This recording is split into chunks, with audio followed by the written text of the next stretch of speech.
Welcome back to the video. So, with the Shadowverse Evolve Grand Prix 2023 Autumn in Chiba happening this weekend, I would like to give a small preview about what to expect heading into the tournament. So, what I have over here to start off is actually the current state of the Japanese side with the Idol Master set pretty much after set 6. This is basically a small baseline list, interpret it how you want, but I'm going to be going over different categories, talking about pretty much all the decks located over here, and take a look and see who could potentially have a big showing overall, and who could also have a pretty good impact heading into the event. So, to start off, I would like to talk about the contenders first. Now, the first main glaring one has a lot of people talking, and that is going to be the cool aggro deck, which is highlighted by Rin Shibuya and the Triad Primus cards. So the reason why this is a very solid deck overall, and arguably the main contender, is because the Triad Primus cards have a lot of utilization. If you saw my most recent stream with myself and Twintail, he showed off how very good a lot of the Triad Primus cards are located at, and really showing a lot of the heavy aggression that is kind of going to be the main theme heading into the tournament. There's a lot of different cheese you can utilize tactics, but one thing I am curious about is really how a lot of people are going to be utilizing mixed cards. For example, you see some people utilize Uzuki over here. Uzuki's actually a cute, but has been thrown within the cool deck, which is the main overall theme. So pretty interesting to see a lot of different people's takes on the list. I've also seen, funnily enough, some person decided to run 3 Fumika. This person got a second in the Remote Evo Weekly Tournament, so shoutouts to Kusanagi. But yeah, I've seen a lot of different lists that have like Frederica at like lower overall, but the main reason why this is a thorough contender is because a lot of the main push aggression and a lot of different cheese tactics that you can make too as well. Definitely played this against myself and quite had a lot of troubling matchups. So this is definitely a heavier, very early game deck. A lot of different pushing stuff like Karen over here, which has a pretty good attack presence just on the start of the turn, despite taking its own damage by 1 if there's no other cool followers. But overall, this list is thoroughly balanced, and we'll see a lot of overall play is what I'm projecting. The other deck I'm projecting to be a contender is going to be, of course, Amata's Forest. Now, y'all have seen the deck. This deck actually was the winning deck in the Osaka Major, which was the most recent one, happened in the summer. This one I definitely still see a lot of people thoroughly playing. The main thorough concern though is when looking at some other tournaments. For example, going back to the Remote Evo, we actually don't see a big amount of Forest impact usage, but I feel like, honestly, it really depends on how people pilot within the deck, and I still think that Amata's Force is going to be overall strong, due to being, of course, another aggro push deck, which will also have a lot of thoroughly great pieces that I think will definitely help push in the game. The main thing I am really curious about for Forestcraft, though, is the representation. We saw last time with within representation, if we look over here with Summer Osaka, that Forest only had 11.6 representation despite having a lot of different participants. I'm curious if that number is going to bump up or actually bump down for more people that are more looking towards the aggressive cool deck rather than the aggressive Forest Draft deck that people pretty much already know. But it's going to really depend on how people are more confident heading into their list, or if they think that more so the cool deck has a better utilization of aggro. Now, the last contender I would like to go put up to, and this may be honestly a bit of some overall bias with myself, but I really personally think that the cute deck is going to be pretty solid overall. And the reason why I say that it's going to be in the top 3 is because, as someone who actually built this deck, mostly playing with all cute cards located over here, I really think that this deck is going to be a thorough powerhouse if it can survive up to 7+ turns. The main reason why I talk about that is because their ace card is going to be Uzuki Shimamaru, which really helps summon stuff from the cemetery, which is a cost 2 or lower or cost 4 or lower, and they get some thorough stat gain. Notice that too as well. There's a lot of different stuff that helps within the deck. Of course, some of the pink check school also has this with some minus depending on how many Q are on the field, and a main plussing engine. So that's another great use. And you also even have some nice utilization of flex cards. This other Miho could also utilize to deal some damage, for example. And I would also say that this kind of is really, really good overall, mainly because this card can really help with getting some more thorough healing. And I think that's going to be the main theme, is once the main ward presence is shown, which is probably on turn 4, I really think that Uzuki can really hang in there if it survives thoroughly long enough. The difference, though, is, as said before, you're going against more of the thorough aggro decks, which might try to end the games more so around turns 4 through 6, possibly not even hitting to turn 7. So that's the only thorough concern I have, and like the cool deck, people are going to be mixing a lot of different stuff. For my deck that I built over here, for example, which I'll have a deck profile later on in the week, but I really think that this can utilize a lot of different methods to really stay in the game, a lot of defensive utilization, and something that could really help if people are going to look to play very long and slogging games. Now to the next tier, which I think is the more so up there variants, and I have to obviously start with talking about Kuon. The reason why I don't have Kuon as one of the top 3 contenders is because I think that with the Idolmaster stuff has really showcase a lot of different utilizations. For example, with Kuon more so also being one of those nice late game decks too. It could also thoroughly survive in the early game. A good example is you have Long Light to Vicious Apprentice. There's only a 1 for this example coming from a Shadowverse Evolved Championship. But you also have a lot of different early game hit pieces. You have stuff like Surefire Bullet and also Angelic Snipe. And really, as long as you can go push within it, Kuon could be pushed pretty much into possibly the mid game too. I've seen a lot of people really go forward with Kuon and then try to go proc their D shift as well, and really getting to possibly even not to the max play point usage of 10, even getting to around like turn 9 or something. We'll definitely see though what happens, but I think that Kuon is going to really challenge itself against the main aggro decks in the format, which of course was Amata's Forest, which you all saw was the 8th place matchup, if my memory serves correctly, against Amata's Forest, and unfortunately did not win that. But I still think that, especially with the amount of representation last set, I still think people are going to be thoroughly confident with Rune, and I think it's going to be in a thorough good place. On top of that, you also have some good utilization of Idolmaster cards. A very good one is actually Harness Spell, which helps banish some cards, but overall, I think that it's still going to be definitely up there heading into Chiba. The next one I would like to go talk about is Abysscraft. Now, we go back to the representation here. The third most represented is actually Abyss. That's could potentially thoroughly change, but I honestly really think that the Abysscraft utilization is still very, very good because you're playing a thorough good control deck, which helps shreds opponent's hand. This could also be thoroughly detrimental to stuff like aggro, which needs a thorough big draw engine to really get itself going, or else it's just going to run out of gas. And before I continue on that, this deck also got 2nd place in the Malaysia CS, so definitely shoutouts to there.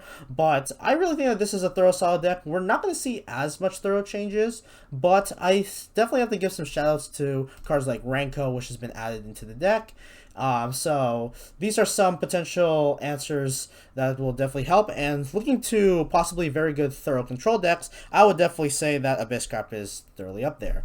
Now, the last thing I would like to say potentially up there is the Idolmaster Good Stuff's new generation cards. Now, I actually, unfortunately, do not have a thorough example. I can try to go pull it up right now, too. But to give a thorough summary overall, I personally think that I'm actually still not sold about this card being utilized, and the main reason why is because the Good Stuff's list really depends on how you build the deck. And this is the main question heading into Chiba, is really how are people going to be utilizing stuff? But with this being a main mixed deck, you actually don't really have a lot of problems here. So this is the card I'm mainly talking about. This is the New Generations card. You basically banish 3 Cute Passion and Cool from the cemetery, and then you have a reduction to basically cost 1.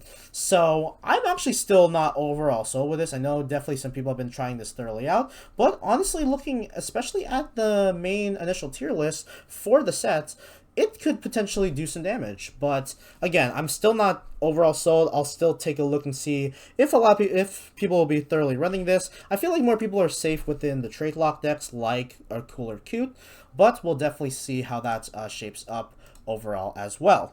Next up, I would like to give the next tier, which would be the Could Make Noise, which are basically thoroughly questionable classes heading into the tournament, but I still think that they have a lot of overall good potential and could make a nice run overall. To start off, I would like to give shouts to the Havencraft build. I'm trying to go see if I have one too, but I think it's around over here actually.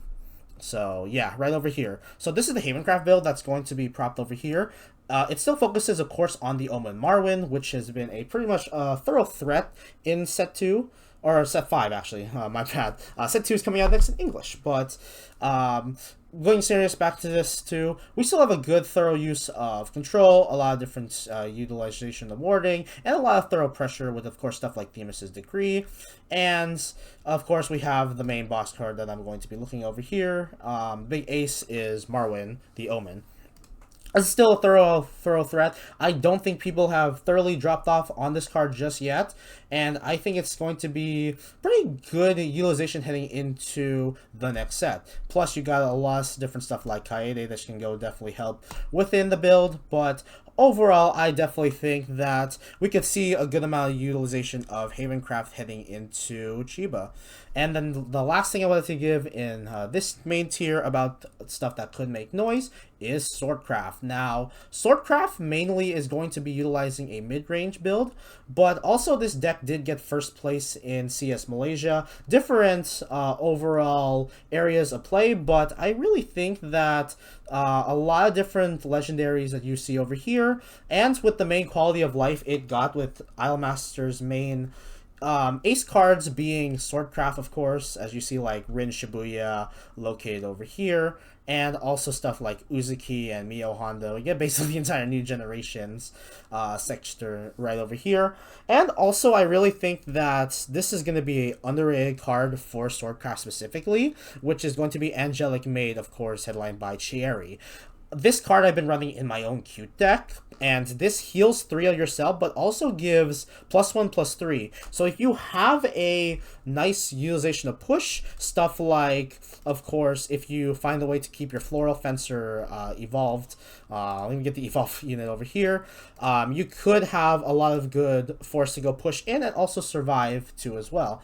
You could also even play it a lot of the main ward utilization. So for example, you could look to have a high defense beater. Let me take a look at some of these other cards located here, and stuff like Leonidas, of course, could be the stuff that survives it and really hard to take out if it's not with stuff like a banish spell or an execution spell. So I really think that this card is going to be heavy push within Swordcraft. I definitely think for a lot of the Swordcraft mains there, this is going to be a great card coming out of the Idolmaster set. Definitely should take a look at, and that's why I definitely have this heading up to a deck that could make noise as well.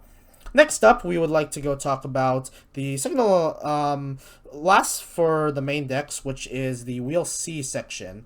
I would like to start off with talking about the deck that got second place in Osaka, which is Egg Haven. Now, I personally think that this is a dark horse.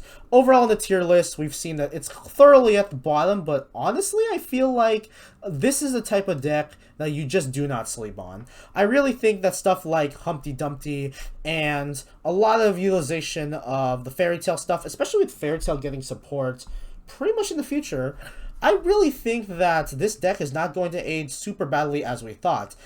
I personally thought that this was going to be aged around Set 5 and such, but we saw a revitalization of this on Set 6, and I don't really think that the meta is really that as bad for Egg Haven as people think it is. So I definitely say don't sleep on Egg Haven. A lot of the main Fairy Tail build you can definitely see, but overall we're going to go see what a lot of people's thoughts on still utilizing some of the Fairy Tail engine with stuff like Alice, which has been pretty much since set 3. But I honestly, who knows, because I honestly did not have Egg Haven last time, so I definitely say that this is going to be a thorough sleeper heading into Chiba.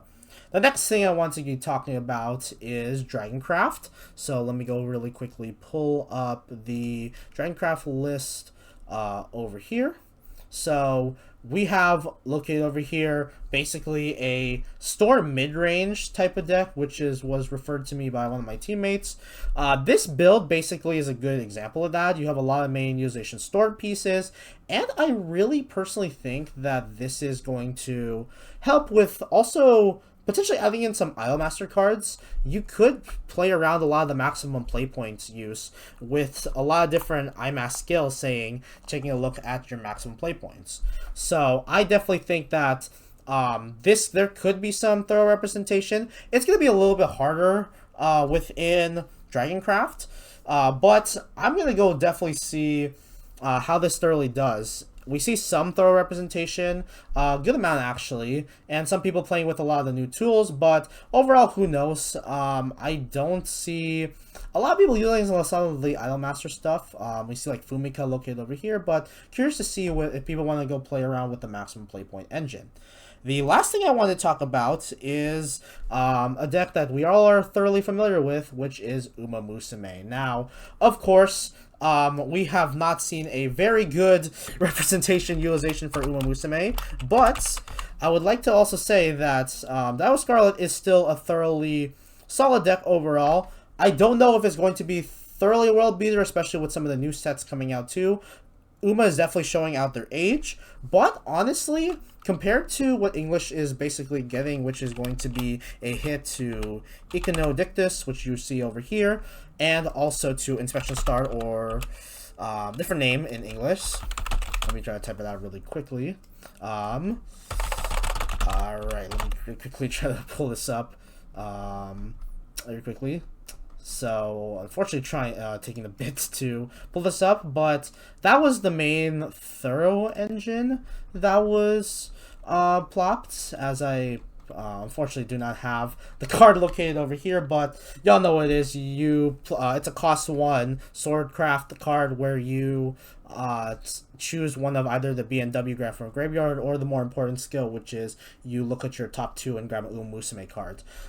So Inspection Start is definitely not also at 1 like it is in English. That will be coming out on release, and so is Iconodictus. So that's at least what something is going for them. But overall, unfortunately, Uma Musume is definitely showing out their age, and even then, the last tournament had a 1.1 representation. I don't know if a lot of people are going to be really as confident with Uma Musume, especially with the new collab set of Idolmaster coming out too as well. So it's going to be thoroughly questionable to see really Uma Musume, but who knows? This definitely is a good force to be reckoned with, but definitely a lot of different cards have been playing thoroughly around this to a point where a lot of people pretty much know the matchup and can thoroughly counter it heading into the next Grand Prix. And one thing that I completely forgot to mention too is one more build, which is the Passion build. This one I'm actually going to probably put in Could Make Noise, and the reason why I'm putting this in Could Make Noise is because I honestly think Mio Honda is a thorough good card, because you have a lot of the thorough RNG and a lot of different places to go plop your cards down. The only reason why I'm not really putting it into as up there, so I'd rather putting it to a Could Make Noise, is because mostly of the RNG, and some of the card building is a bit tricky. A lot of people are going more pure Passion, but honestly, you have stuff like Hirari, which is a Passion card, which can help restand the field, and overall, I think it's gonna really be tricky for Passion compared to Cute and Cool, just because your early game is going to be thoroughly tricky. But again, who knows? But that's the main use that I have for my predictions heading into the next tournament. Other than that, my main conclusion is that it is pretty much fair game for a lot of different classes within the post-Idolmaster sets. I think, though, with some recency bias, it leans towards more so a lot of the main trait decks. For example, as shown with Rin Shibuya, trying to pull her up again with Rin Shibuya, with Uzuki Shimamura, with Cool, Cute, and even Passion can even potentially make some noise, and even, heck, the new generation's Good Stuff's deck that Idolmaster currently has. We could honestly see a lot more utilization of Idolmaster, but honestly, I still think that stuff from set 6 are definitely not to be slept on. Stuff like Amataz, Kuon, even Abysscraft, those ones are going to be the main highlight, basically coming from set 6. And overall, it's going to be really interesting to see what people's take is after the STER Cinderella Girls booster has released. We're seeing a lot of different variation, but honestly, as said before, it's up to her for taking. Who knows who's going to finish out heading into the tournament. Other than that, that's been pretty much it. I would like to also say one more thing before I end off the video. I'm going to be doing some unofficial English commentary for the Chiba tournament. This is going to be happening on September 30th through October 1st with day 1 and day 2, but in my time, mainly in the Pacific section, this is going to be happening on September 30th at 6 p.m. So feel free to go check out the stream on Saturday for that. Other than that, that's been pretty much it for today's video. Hopefully you all learned some stuff of what could be happening within the Chiba Major. Continue to embrace the darkness, and we will see you all in the next video.